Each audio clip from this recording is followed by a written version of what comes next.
Here's something nobody told you today. Yesterday, April 16th, 2026, a sitting justice of the United States Supreme Court walked into a packed university auditorium, looked out at the next generation of American lawyers and leaders, and said something that should have stopped every news cycle on the planet cold. He said, and I want you to hear this clearly, that a political movement currently operating inside the United States is actively working to replace the core principles that American democracy was built on, not erode them slowly, not chip away at the edges, replace them. He said this movement teaches people that their rights don't come from God or from nature, but from the government, which means the government can take them away. And he said, and this is the part that hit differently, that Americans are letting it happen, that they're sitting on the sidelines, letting other people control not just what they think, but how they think.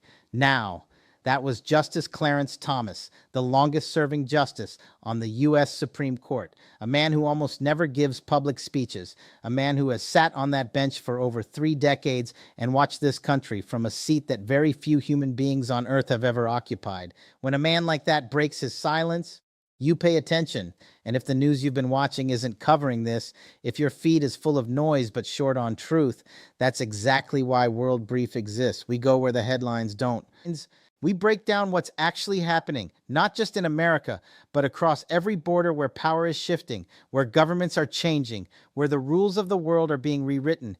Hit subscribe right now, not because the algorithm needs it, but because you deserve to know what the rest of the world already knows. This is World Brief. Join the movement. All right, let's go deeper, because here's what makes this story so significant and why it connects to something much bigger than one speech, one justice, or even one country.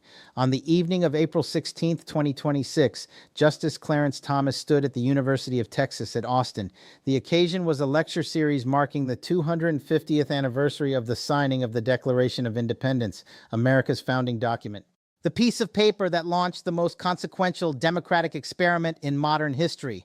And Thomas, who almost never appears in public outside of the court itself, chose this moment, this platform, and this audience of law students to say something that should echo around the globe.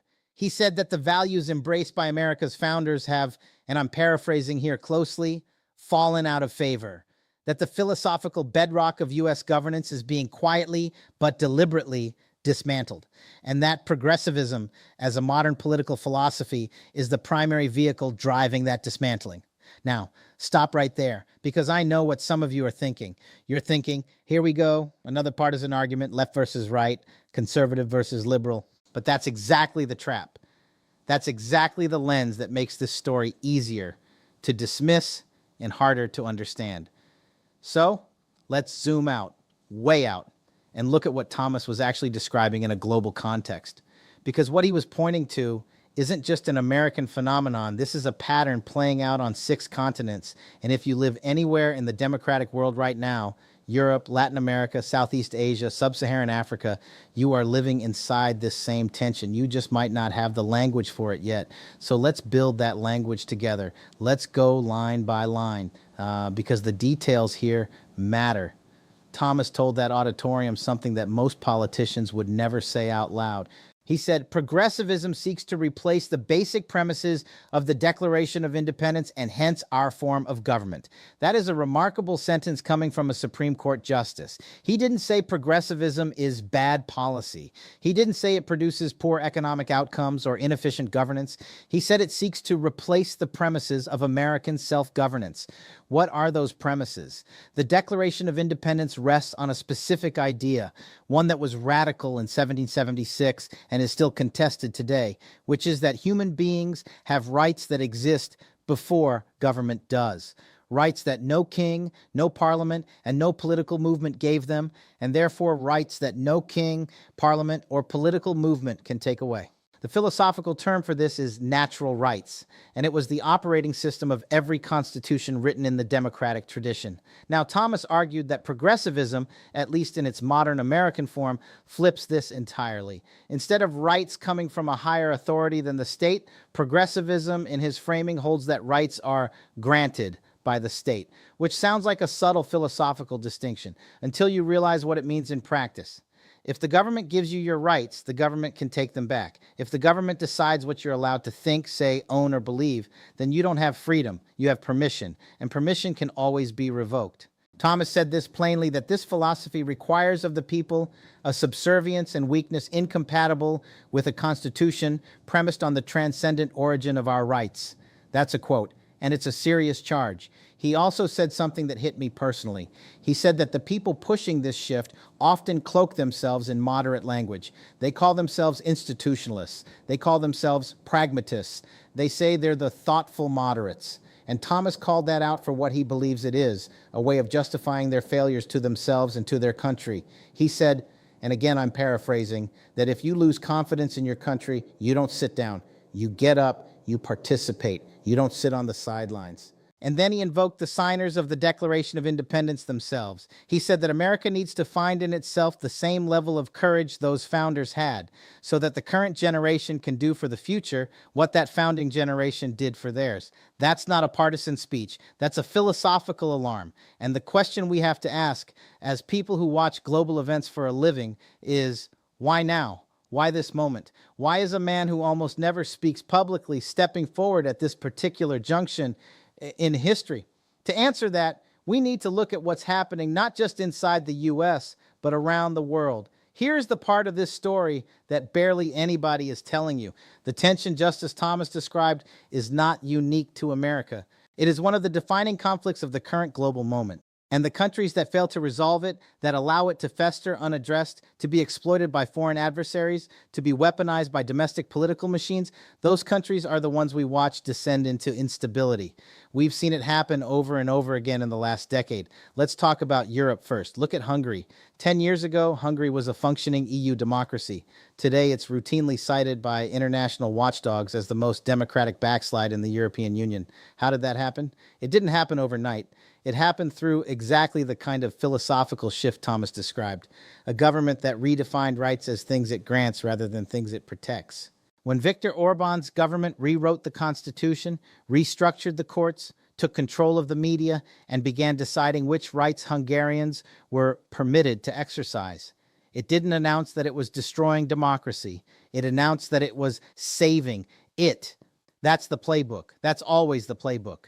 Now look at Turkey. Recep Tayyip Erdogan came to power in 2003 through democratic elections. For years, he was held up as a model of how a Muslim-majority country could marry faith, democracy, and economic growth. And then, slowly, then suddenly, the courts were restructured. The media was brought to heel. Journalists were jailed. Political opponents were prosecuted. The Constitution was rewritten to concentrate power in the executive. Turkey went from being a candidate for EU membership to being a country where foreign governments actively warn their citizens about press freedom risks when they travel there. That didn't happen because of one bad election. It happened because the philosophical foundation of governance shifted from rights that the state protects to rights that the state controls. Now let's go to Latin America, where this story is even more raw and recent. Venezuela, Bolivia, Nicaragua, El Salvador, though in a different direction. You can look at country after country in that region and trace the same pattern. A government that begins by telling the people that their rights come from the state, from the revolution, from the movement, from the party, and ends by using that logic to crush any voice that challenges it. And here's the haunting part. In every single one of these cases, the people who warned about it early were dismissed as alarmists, as partisan, as agents of foreign interference, as people who just didn't understand the historical moment. Sound familiar? Now, I'm not here to tell you that America is Venezuela. I'm not here to say that Justice Thomas has it all figured out, or that progressivism is some monolithic evil, or that conservatism is the answer. I'm not in that business. What I'm here to tell you is that the pattern Thomas described, the erosion of the idea that rights exist prior to and independent of the state, is a real historical phenomenon. It has real consequences. It is played out in real countries, to real people, in real time. And the democracies that have survived it are the ones where people took the warning seriously instead of dismissing it because of who was saying it. That's the World Brief way. We don't care what team is warning you. We care whether the warning is real. Now let's talk about the silence, because the silence might be the most interesting part of this whole story.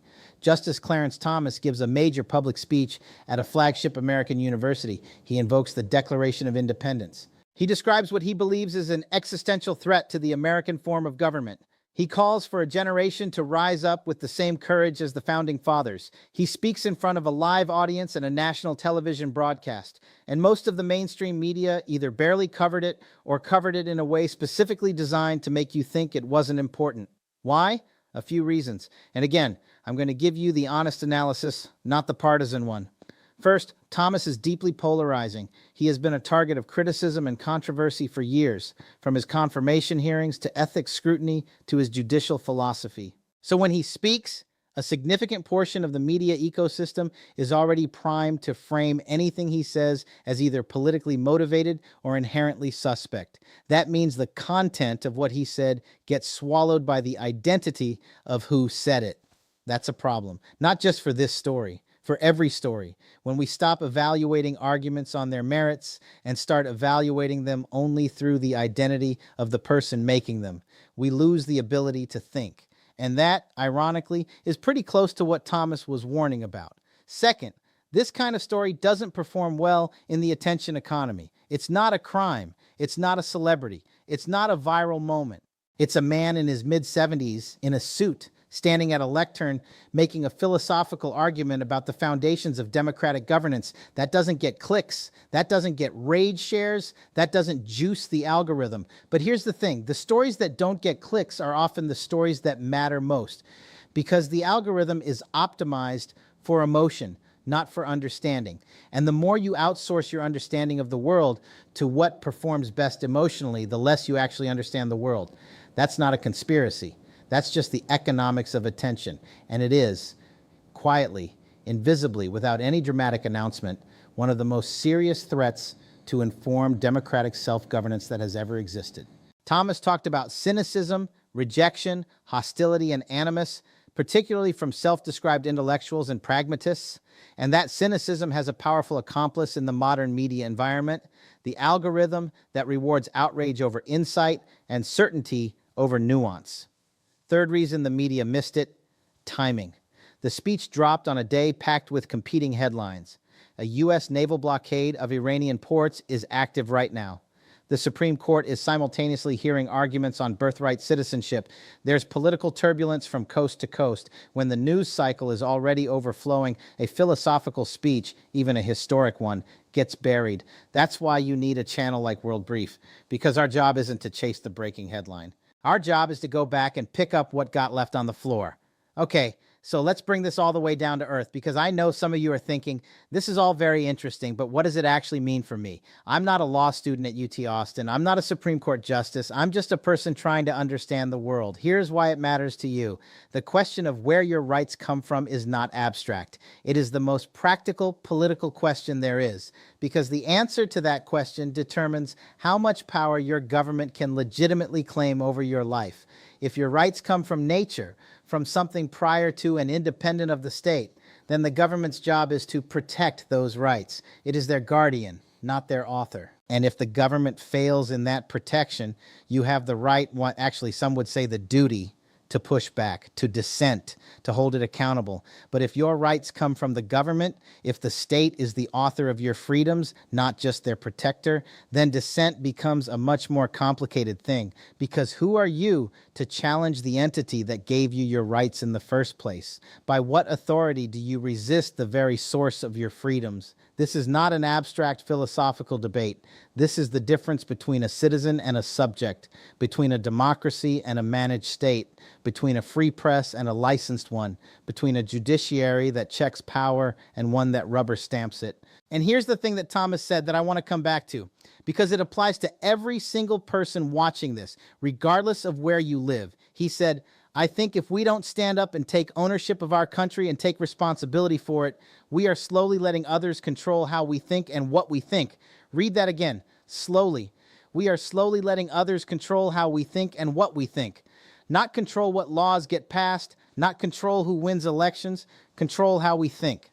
That is a different level of warning, because laws can be repealed, elections can be reversed. But when a society loses its capacity for independent thought, when cynicism becomes the default, when nothing seems real, when every institution is suspect and every truth is contested, that's a much harder thing to come back from. We've seen this in Russia, where decades of state-managed media created a population that genuinely cannot distinguish state propaganda from independent reporting, not because they're stupid, but because the epistemic environment they live in was deliberately constructed to make that distinction impossible. We've seen it in China, where the firewall isn't just a technological barrier, it's a philosophical one. A generation raised on a curated information environment doesn't just lack access to outside information. They lack the cognitive framework to process it when they get it. And Thomas is warning, bluntly in public, in front of cameras, that America is not immune to this. That the combination of ideological pressure, media fragmentation, institutional cynicism, and philosophical drift is creating the conditions for exactly this kind of epistemic collapse. Is he right?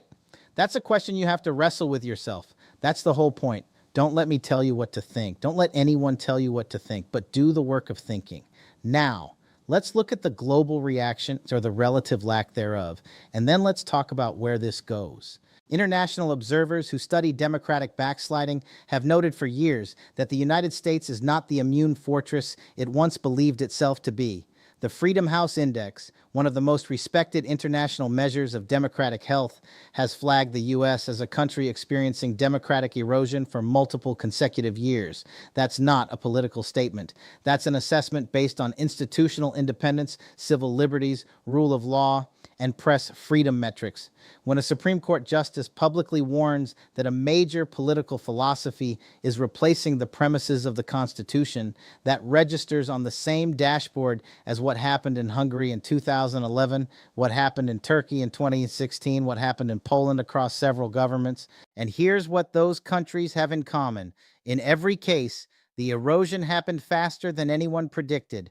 And in every case, the moment the courts lost their independence, the moment the judiciary became an extension of political power rather than a check on it, everything else accelerated. Thomas, whatever you think of his politics, has spent more time inside the American judicial system than almost any living human being. He has watched presidents come and go. He has watched political fashions rise and fall. He has seen the court used as a political weapon from both directions.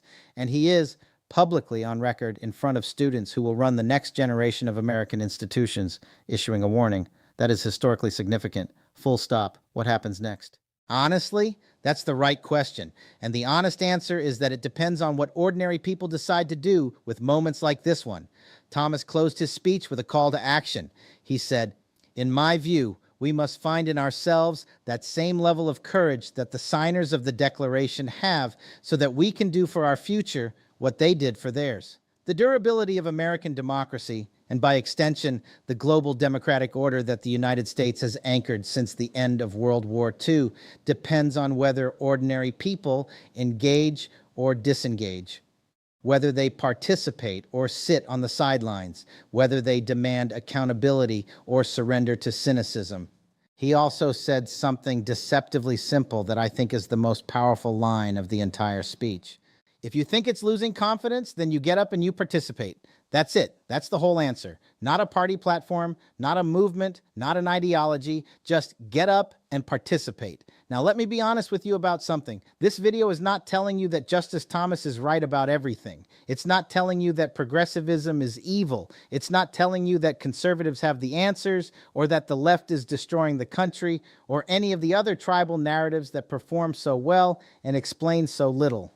What this video is telling you is that a consequential figure in a rare public moment made a serious argument about the foundations of democratic governance. And that argument connects to a pattern playing out in dozens of countries right now, and that most of the information environment you live in is not equipped or not motivated to give you that context. That's the whole World Brief project in a nutshell. We believe that most people, when given real information, real context, and real analysis stripped of partisan noise, are capable of making sense of the world. We believe that the problem isn't that people are too stupid to understand geopolitics. The problem is that the information system built to explain the world to them has been captured by attention economics, partisan loyalty, and the relentless pressure of the 24-hour news cycle. We're trying to build something different.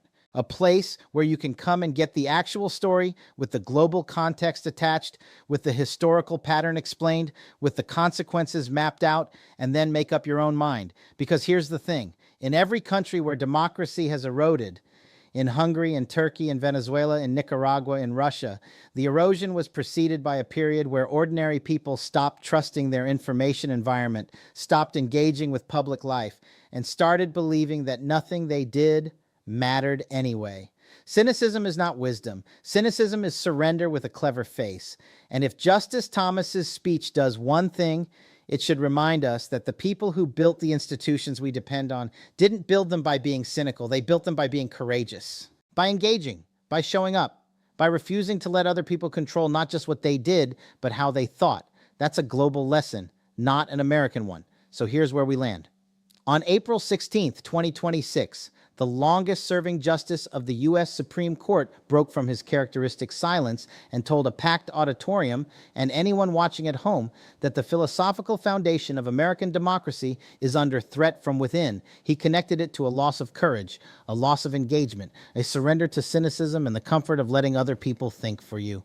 Whether you agree with every word Clarence Thomas said or not, whether his politics align with yours or sit on the opposite end of the spectrum, the argument he made is one that every person who lives in a democracy should take seriously. Because the history of the last 20 years is littered with countries where people didn't take it seriously until it was too late. The question isn't whether this could happen somewhere. The question is whether the people living inside a democracy will do the work required to keep it alive. And doing that work, being an informed, engaged, thinking citizen, starts with understanding the world, not just your corner of it. All of it. That's why we're here. That's why World Brief exists. Now, if this video made you think, if it gave you something you didn't have before, do 3 things right now. First, subscribe. Hit that button and turn on notifications. Every single video we release is built the same way. Start with the story, add the global context, strip out the noise, give you the truth. You deserve that. Subscribe so you don't miss it. Second, drop a comment below. Tell me, do you think Justice Thomas is right? Is the philosophical foundation of democracy really under threat? Is this an American problem, a global problem, or is Thomas overstating the case? I read every comment. The conversation in this community is one of the best things about it. Third, share this video. Not because the algorithm needs it, though it does, but because you probably know someone right now who is frustrated with the news, who feels like they can't trust what they're being told, who is smart and curious and just needs a place where the world makes sense. Send them this video, send them this channel, tell them this is different, this is World Brief. I'll see you in the next one. Stay informed, stay engaged, and never, ever let anyone else do your thinking for you.